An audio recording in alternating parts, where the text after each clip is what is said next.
Hey, everybody, it is Skip Clark, and I am live in the Inner Harbor studios, and it's all part of Inner Harbor Media. We have 4 radio stations. We have The Dinosaur. We have 96.5 The Beat. We got Fox Sports.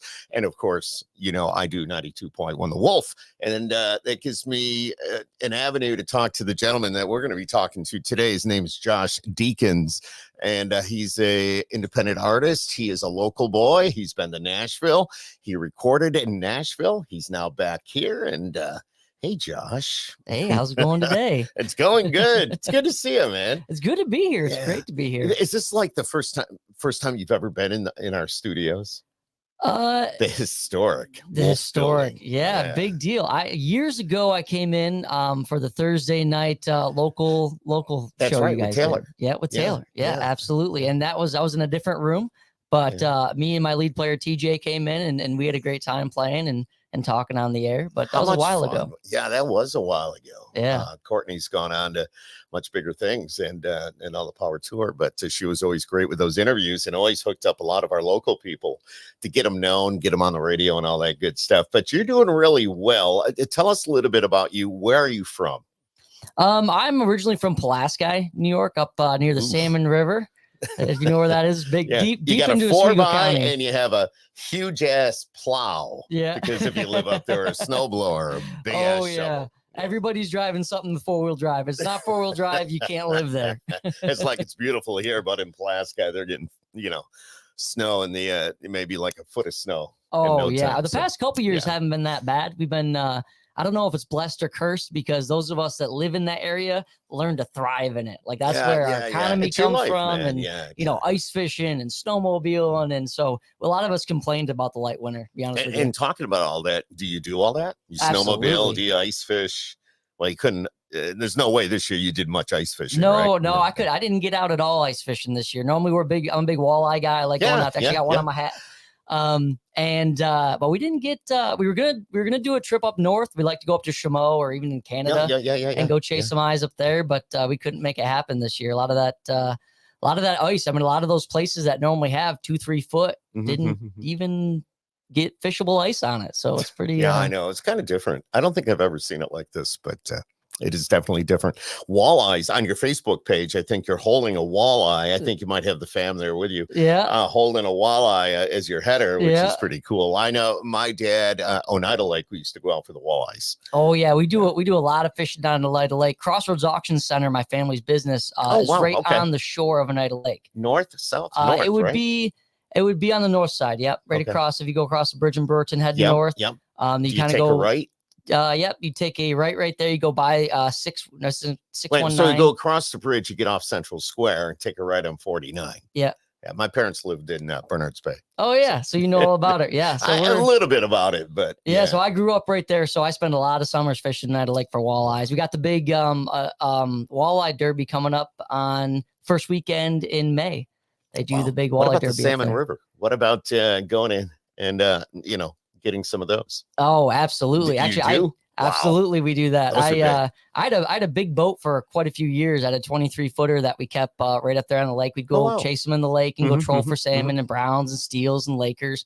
But then I also live on a little tributary off of Ontario. So I get a lot of steelheads and stuff that run right through my backyard. So I got 2 young boys. I got a 2-year-old and a 5-year-old. And we go back there and we chase the salmon all around and the browns and stuff. How much fun is that to have, a couple of little boys following their dad and just knowing that they're watching everything you do? Oh, it's everything, man. It's everything. And be careful what you say because they're going to start repeating. Exactly. What's that? And then Rodney Atkins does the song, with his son Elijah's in the pickup. And he says something and his son repeats it. Yeah. I'm having a brain fart, but I've been watching you, Dad. Yeah, watching you. That's it. Yeah, exactly. Absolutely. So it makes you think a lot when you got these little shadows following you around. And so have you always been country? Well, when I was in high school, I started. Well, we'll go back pretty far here.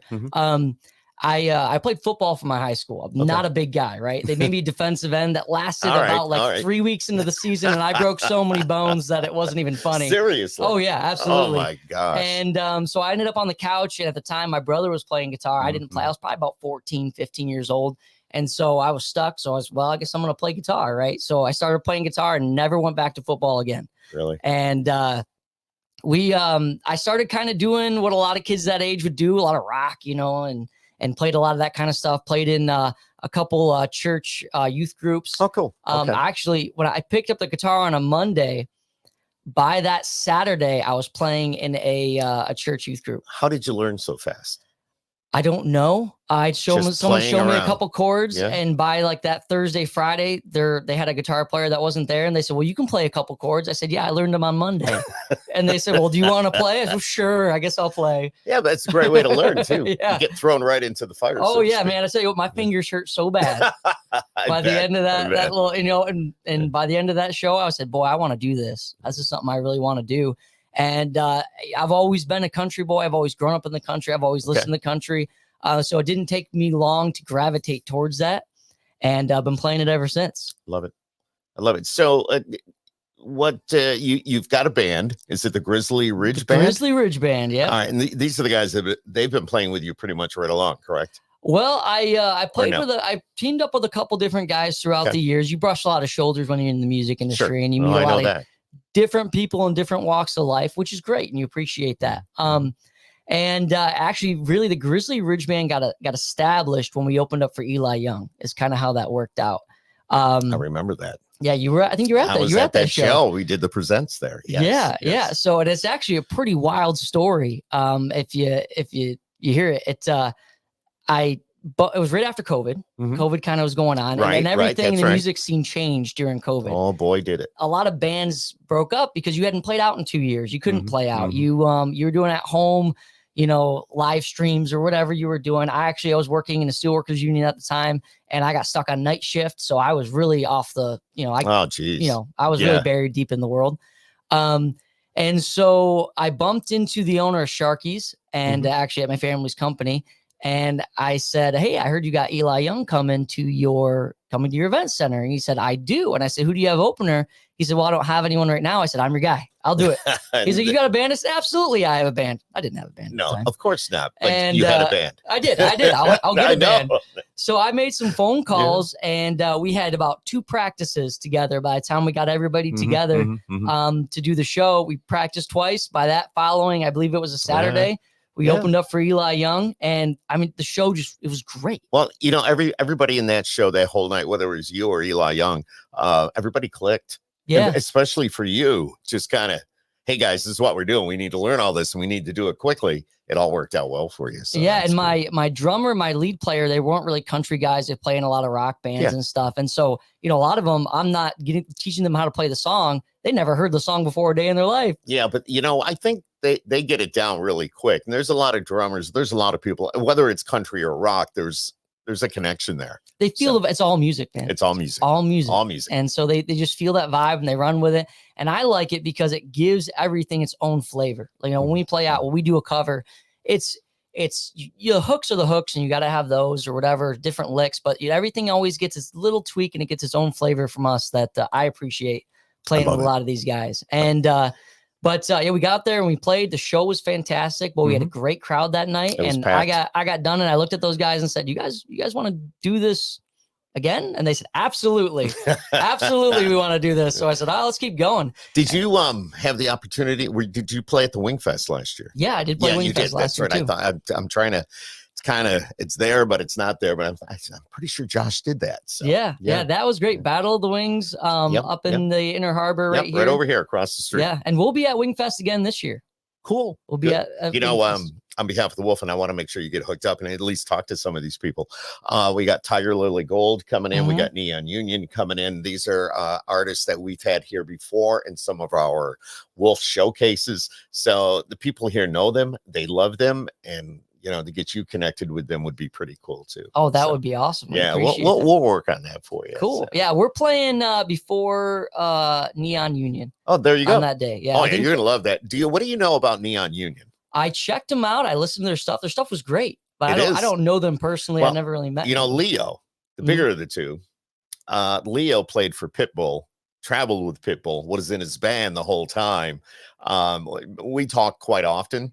And he talks about now he's got to fly commercial. He's not on a private jet with Pitbull anymore or anything like that. But the song Fireball, he's the one that goes Fireball. Oh, really? That's Leo. So he'll tell you the whole story. And if you start looking up Pitbull and you look at the bass player, it's Leo. That's funny. How cool is that? That's really cool. Yeah, I know. And it just shows, it goes back to what we were talking about a few minutes ago, that, you got this band together and these guys really didn't know country.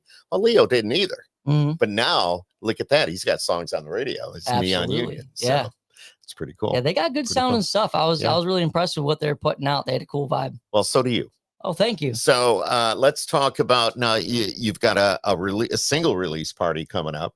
Tell us about that a little bit. Yeah, April 27th at Sharky's Event Center. We'll be back on the stage we started on. That's kind of neat how it all came full circle. Full circle. Yeah, and we're headlining the event. We're celebrating Buckets of Bourbon, the release of the new single. With buckets of bourbon. With buckets of bourbon, yeah. We got 2 bands open for us. It's gonna be a 3-band night, which is it's gonna be a lot of fun. I wanted to do something. When I do something, I like doing it big, and I like having fun. Right. And that's all. That's what we're gonna be there to do, is just have a lot of fun and love country music and appreciate country music and celebrate the release of this awesome song that we got to cut last year. Bourbon. Buckets of Bourbon. Tell us about that. Who wrote that? Did you write that? Or let's talk about that a little bit. I wrote this song. It was kind of funny. My bass player, Will, came to my house. He's kind of the young buck of the group. Okay.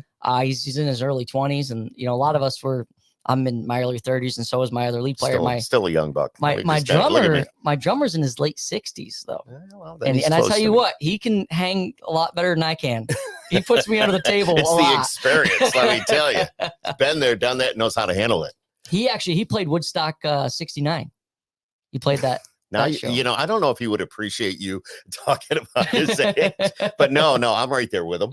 Actually, so I know where he's coming from. It's been a lot of years of doing that. He tells us all the good stories when we're out on the road. We're like, holy cow. But anyway, Will came to my house and he was kind of going through a breakup, and he had a story how the night before he looked pretty rough, and he said, man, I woke up and my heart's in the bucket, and I just got into a bottle of bourbon, and I woke up under a sheet of frost in my front yard. I was like sleeping under my truck and whatever. And he's talking to me about this kind of stuff, and I'm like, oh, I remember my early 20s barely, and we kind of worked on another song we were writing, and he left, and I just kind of still sat there and just kind of kept playing some things. And next thing you know, Bucket of Bourbon came around, and that kind of came from that whole story that he told me a little bit ago. So it was pretty cool. Now, you recorded that in Nashville. Absolutely. Correct? Yep. Tell us about that experience. Yeah. So last fall, I had an opportunity to go to Nashville and work with a guy named Kenny Royster, which, if you know who he is, he's cut some big hits, including Hurricane by Luke Combs. And that song went platinum. Oh, yeah. I think a couple times. Probably. I mean, it's just following. Of course, Luke has other songs following what that song had done. Yeah, so it's just crazy. But I know what you're saying. He kicked Luke off on his adventure. He's off been and running. Yeah, and he did a lot of work with the Dixie Chicks and a lot of people like that. And phenomenal guy to work with. Boy, great vocal coach. He helped me out, kind of smoothed off some rough edges I had and pointed me in a good direction. But so we went down there and cut. Actually, it was kind of funny because I asked him a lot of questions when I was there, because I was like, what was it with Luke cutting like fast cars? Like when I heard that on his record, it blew my mind. I'm like, what is this doing on here? And if you listen to his record, it was Growing Up and Getting Old. Yes. That wasn't a song that was in the beginning of the record. It was at the end. It was like one of the, it wasn't intended to be what it ended up being. Yeah. But and that's happened to Luke before as well. Yeah. It's just like, the label may release a certain song, and then after a while, if it's not kicking in and people are saying, oh, this one's much better, or they look at, social media and the streams and all, they'll say, we're going to switch singles. Yeah. And, and that happens more often than not. Yeah, absolutely. So I asked him, I said, well, two funny things you told me. One was, when I brought it up in the recording studio, a lot of the guys that I was recording with were also on that album. So, and they called him Red Solo Cup Guy. They're like, oh, you mean Red Solo Cup guy? I'm like, yeah. You mean Luke Combs? They're like, yeah, he showed up. He had a Red Solo Cup and he was just spitting it the whole time. And like, we didn't even know what he was saying half the time because he had so much in his mouth. That's Luke. Yeah. Like, oh, yeah. Yeah. Now he's kind of a big deal.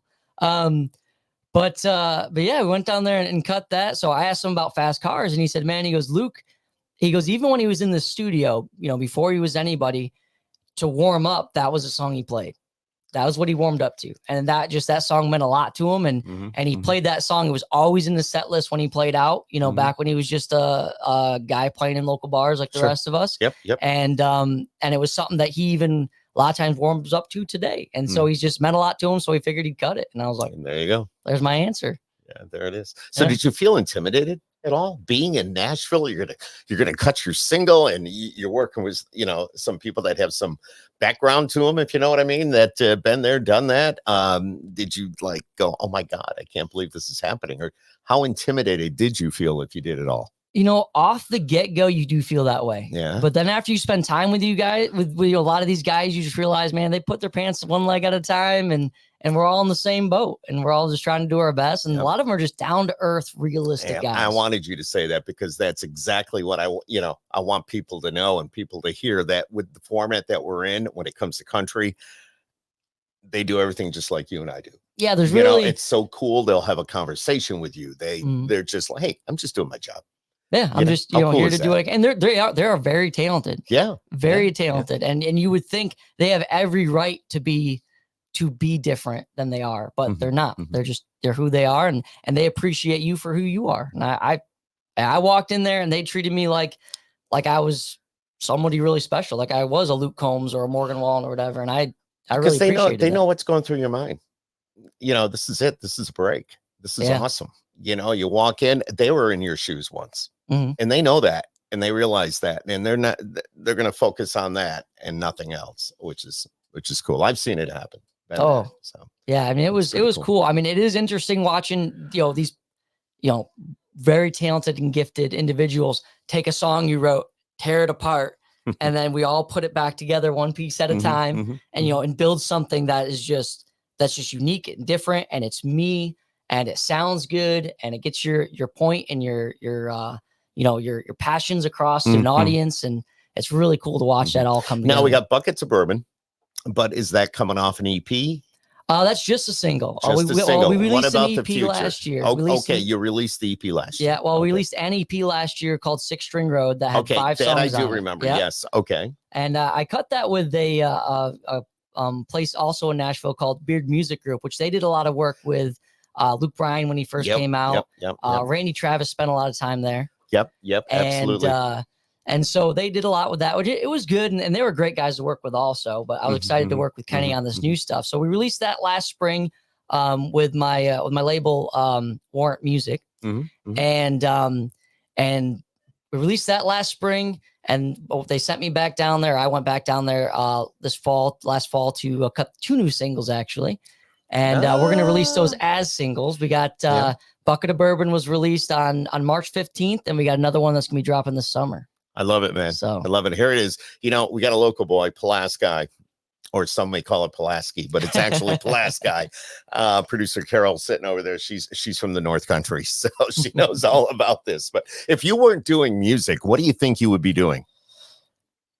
You know, I'm not really sure. Again, go back to Luke Combs on this one. He has that song that says, if I wasn't doing this, I'd still be doing this. Yeah. That's kind of what this is, man. It's just who I am. This is what I do. You know, a lot of people ask me, what are you trying to accomplish? You know, what are your goals? What's your end game? And I'm like, I don't really have an end game or a level I'm trying to accomplish. I'm just being me and doing what I do. So what do you, when you're not playing music, what are you doing? So besides the fishing, besides the fishing and the hunting, I run a YouTube channel.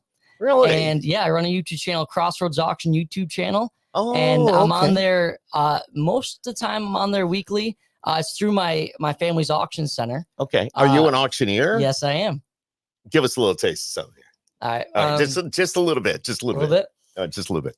40, gotta be 50, gotta be 50, gotta be 50, 40, gotta be 50, 40, gotta be 50, 50, 60, 60, 70, hold on. How do you do that? Seriously, I could never, ever do that. How does one learn to do that? Not to get away from the music at all, but that's amazing. Oh, thanks. I don't know. I mean, I grew up in it. My grandfather had an auction house in Hastings. Okay. For years, all through the 50s and 60s. And it might have been a little bit later than that, actually. Maybe I'm making him older than he is. But then my father opened an auction house in Central Square about 25 years ago. Okay. Been there for about 25 years. So it's something I just kind of grew up listening to and being a part of my whole life. So you do the auctions? Yeah. Yeah. My dad does a lot of the auctioneering. Depending on, because a lot of our sales, some sales will last 8-10 hours. So you get up there and you got to swap out. And now, when you talk about sales, what are they, like house sales? Are they, what is it, livestock? What is it? Or anything? So pretty much anything. Okay. We sell everything from estate stuff, antiques, collectibles, household things to tools and equipment. We do actually on May 11th, we have a big in-person event at our facility. We'll have food trucks there and all sorts of stuff. And it's that's generally, equipment. We'll sell excavators and bobcats and tractors and boats and trucks and cars and hot rods. Are these items that have been repossessed, or people? How do you get these? They come from all different. Not to get away from the music here, but I'm like totally fascinated with this. Yeah, so they come from all different walks of life. I mean, there's deaths, estates is a big one. That's true. A family comes into a situation, they're like, listen, I have all this stuff, I can't handle it, I don't have to do with it. Or maybe there's a dispute between a family and the judge says, listen, it has to go to auction. If you want it, everything's going to get split, and this is how we're going to handle it. Divorce the same way. I didn't think repose, people moving on in life. We have a lot of people that are just, hey, listen, I've been a snowbird for the past 30 years, not 30 years, 5 years, 10 years, and I'm going to stay down south. I just got to get rid of all this stuff. My stuff. And so they take it to us, or companies. During COVID, another thing that happened was we started selling stuff online, and that's where the YouTube channel came from, because we were no longer allowed to have in-person events. Correct. So we started live streaming sales, and this opened up a whole nother door and a whole nother opportunity to sell stuff to people in their homes, and because it's inconvenient a lot of times to come out on a Saturday or Sunday or a Monday to come to an auction and spend all day there. But you can sit on your phone on home and you can buy stuff for an hour, 20 That's minutes. amazing. What is, I want to get back to the music, then we're going to kind of wrap this up here, but tell us a little bit about the YouTube channel. What is the actual channel if somebody wanted to check that out? So you can go to Crossroads Auction. Okay. YouTube channel. Yeah. All right. So just search Crossroads Auction. And Love you can find it on there. We live stream, you bid rate in the comments. And then as long as you're registered on our website, crossroadsauction.net, at the end of the sale, you get a email with everything you bought, and you come the next day and pick it up. With the money. With the money. Yeah, it's pretty simple. All right, let's talk about the music. So you've got the single release party coming up real soon. Yeah, that's going to be on April 27th. And again, we have 3 bands. We have Northern Rednecks. Okay. And we have Whiskey Hollow Rush is going to be there too. Know them. And I think they won a Sammy last year. Yes, they did. Yes, they did. I'm pretty cool. 99.9% sure they did last time around. Yeah, last time. So this is in April, the 27th? 27th. That's going to be right at Sharky's Event Center there in Liverpool. Yep, cool. That doors open at 5. We're going to kick the show off at 6. Now, is there an admission, or is it just come on out and here we are? We're going to play the single. There is an admission. Pre-sale tickets are $10, and I'm giving you a copy of my EP 6 String Road when you do that one. Nice. I think you can get it at SyracuseTickets.com. Okay. Yeah, I believe so. That? You can go to the Sharky's website, I'm sure, and click on a link. It'll take you where you need to go to get your tickets. Yeah. And if you find the event on Facebook, there's also a link in the event. I love that. We've been chatting with Josh Deacons today, and just a great interview. Man, I found out stuff I didn't know. Damn. Yeah. Good. Yeah. The auction thing just kind of blew me away. But but music's your passion. Oh, yeah. Music is all you, right? In your heart and soul. And if you get that opportunity, let me ask you this. I know the business is here and it's a family business, but what are the chances that you will be relocating to Nashville? I've had a lot of pressure too. The different labels and promotional groups, and a lot of people are like, hey, if you were here, we could really do a lot with you. I don't know. But it's not that easy, is it? It's not that easy. I'm an upstate guy. Right. I'm an upstate New York guy, and I like repping this area. I think this area means a lot to me. And I think it has a lot to offer. I think it has a lot to offer the world, in my opinion. And reality of it is, this day and age, with plane tickets and traveling being as easy as it is, it's not that hard to hop into Nashville for a week or two, then hop home. You could really jump on that Allegiant flight on a Friday and then return on a Monday. I mean, it's fairly cheap. I've done it several times. There you go. It's not bad, man. and so cool. I love my home here. I love my people here, and I love my community here. And I don't. And we love you. Oh, thank you. Yeah, we love you. If you right at the bottom of this this interview here, at the bottom of your screen, you're going to see a link to his website and all the music and all that good stuff. We've been chatting with Josh Deacons. It should be right down there. So we're talking to Josh Deacons, and just great. Get out to the single release party. Buckets of Bourbon. It's coming up April 27th, and that's all at Sharky's. If you go to the Sharky's website, I'm sure you're going to get the info as well. Thanks for being here, my friend. It's so cool. Thanks for having me. See you. Oh, so awesome. Yeah. It's Josh Deacons on the Inner Harbor Cast.